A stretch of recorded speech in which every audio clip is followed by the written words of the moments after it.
Inihahanda na ng DSWD ang listahan ng mga psychological first aider para tulungan ang 18 OFW na nakaligtas sa lindol sa Myanmar. Bukod dito, bibigyan din ang kanilang mga pamilya sa Pilipinas ng mga family food packs. Si Noel Talakay ng PTV sa Balitang Pambansa Live. Noel.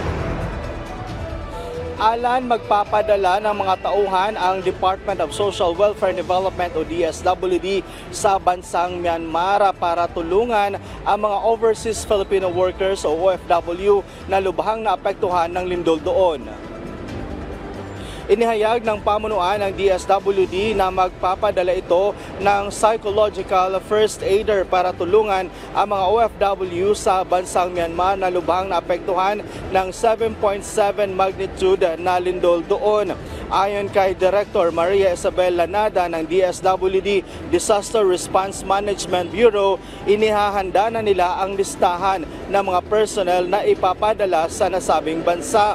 Sinabi rin ni Lanada batay sa napagkasunduan ng DSWD at ng Department of Foreign Affairs, uunahin na mabigyan ng psychological aid ang 18 identified na mga OFW na nakaligtas ng lindol doon. Dagdag pa ni Lanada, bibigyan din ng tulong pinansyal sa ilalim ng Assistance to Individuals in Crisis Situation o AICS at Family Food Packs ang mga pamilya ng mga nasabing OFW na nasa Pilipinas.